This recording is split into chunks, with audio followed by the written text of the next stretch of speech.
অষ্টম শ্রেণীর প্রিয় শিক্ষার্থীবৃন্দু, আসসালামু আলাইকুম। আশা করি সবাই ভালো আছো। আজকে তোমাদের বাংলা বইয়ের ৭৯ পৃষ্ঠার খ উপসর্গ এখান থেকে আলোচনা করব। খ উপসর্গ যেসব শব্দের প্রথম অংশ সাধারণত কোনো অর্থ প্রকাশ করে না কিন্তু দ্বিতীয় অংশের অর্থ থাকে, সেসব শব্দকে বলা হয় উপসর্গ সাধিত শব্দ। উপসর্গের মাধ্যমে গঠিত শব্দের নমুনা যেমন পরাজয়, পরিযোগ তাপ, পরিতাপ, বিযোগ ফল, বিফল, আযোগ কাল, আকাল, উপযোগ গ্রহ, উপগ্রহ।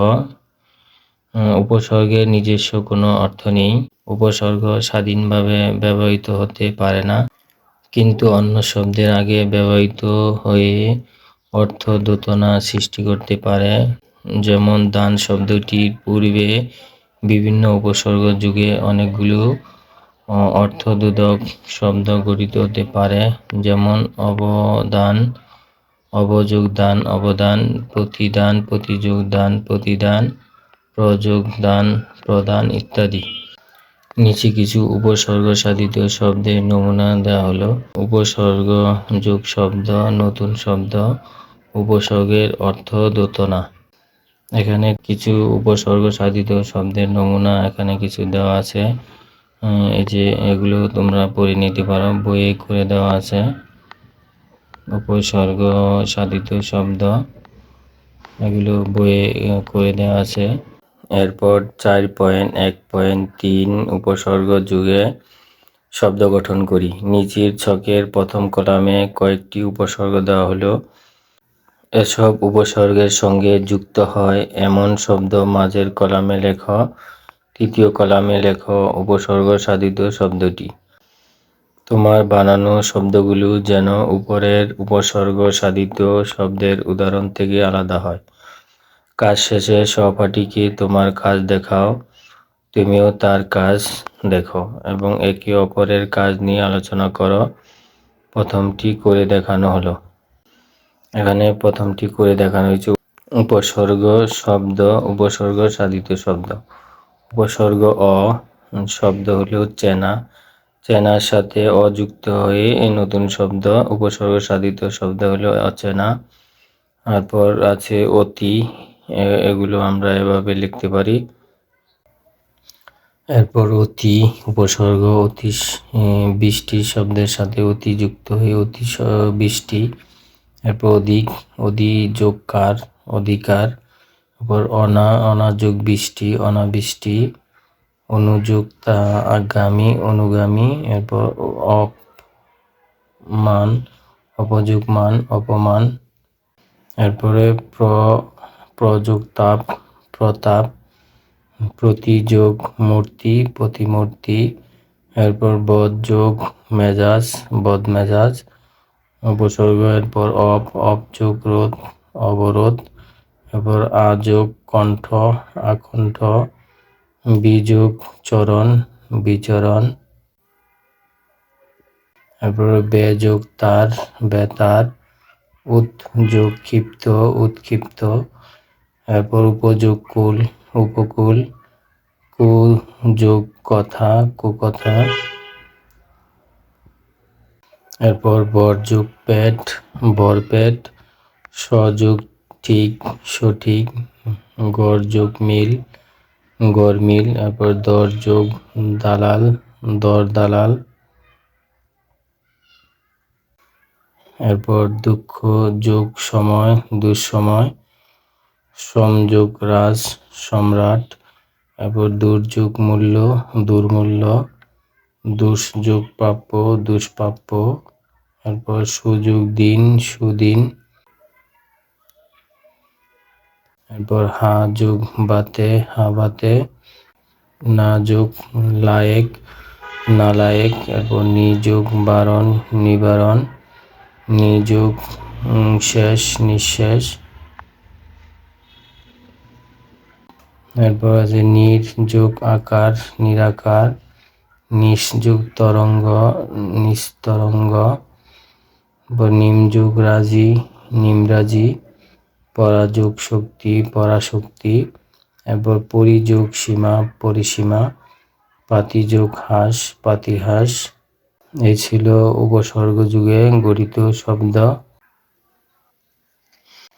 এরপর গ প্রত্যয়, যেসব শব্দের প্রথম অংশ অর্থযুক্ত এবং দ্বিতীয় অংশ অর্থহীন সেসব শব্দকে বলা হয় প্রত্যয় সাধিত শব্দ। যেমন দিন যোগ ইক, দৈনিক। এখানে দিন শব্দের পরে ইক প্রত্যয় যুক্ত হয়ে নতুন শব্দ দৈনিক তৈরি হয়েছে। এভাবে প্রত্যয়ের মাধ্যমে গঠিত শব্দের উদাহরণ: পর যোগ উয়া, পড়ুয়া; চল যোগ অন্ত, চলন্ত; ফুল যোগ দানি, ফুলদানি; ডাকা যোগ আই, ডাকাই ইত্যাদি। খেয়াল করো, উপরের প্রথম দুইটি শব্দের প্রথম অংশ পর এবং চল হলো ক্রিয়ামূল। ক্রিয়ামূলের সঙ্গে যুক্ত হওয়া প্রত্যয়কে বলা হয় কৃৎ প্রত্যয়। এখানে উয়া এবং অন্ত হলো কৃৎ প্রত্যয়। আবার পরের দুইটি শব্দের প্রথম অংশ হলো ফুল ও ডাকা হলো নাম শব্দ। নাম শব্দের সঙ্গে যুক্ত হওয়া প্রত্যয়কে বলে তদ্ধিত প্রত্যয়। এখানে দানি ও আই হলো তদ্ধিত প্রত্যয়।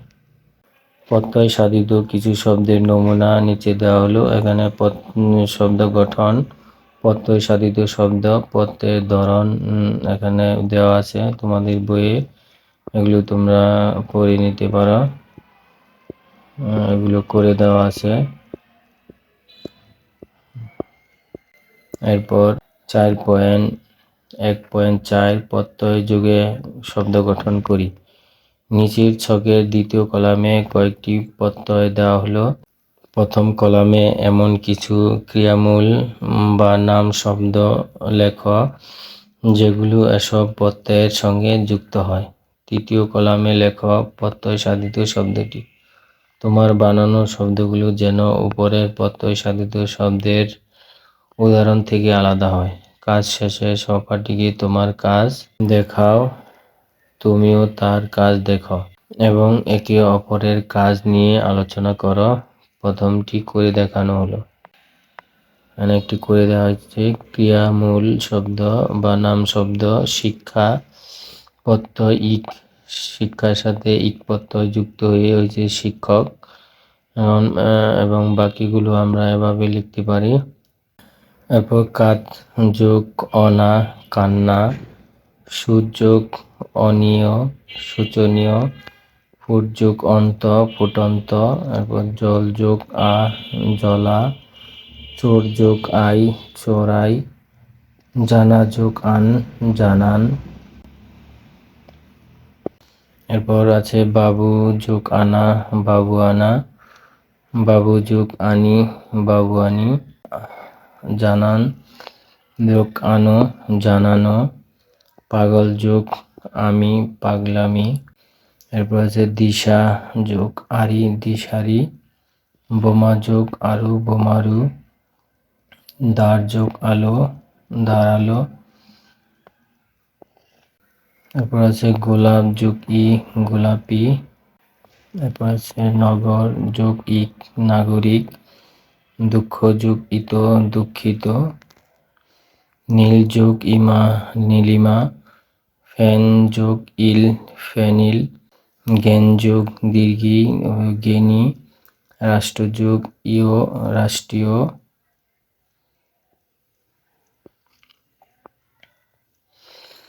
এরপর আছে লাজ যোগ উক, লাজুক; মাছ যোগ উয়া, মাছুয়া; এরপর আছে বাড়ি যোগ অলা, বাড়িওয়ালা; এরপর আছে ছাপা যোগ খানা, ছাপাখানা; গণ যোগ তব্য, গন্তব্য; উচ্চ যোগ তর, উচ্চতর;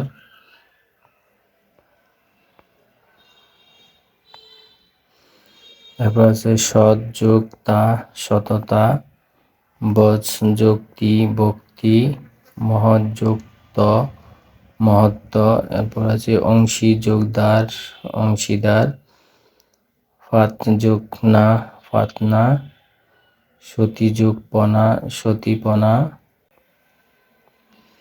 এরপর আছে ধোকা যোগ বাস, ধোকাবাজ; জ্ঞান যোগ বান, জ্ঞানবান; তারপর আছে বুদ্ধি যোগ মান বুদ্ধিমান, সেনা যোগ সৈন্য, তারপর মধু যোগ মধুর, এবং পো যোগ লা পোলা, মাপ যোগ সই মাপসই।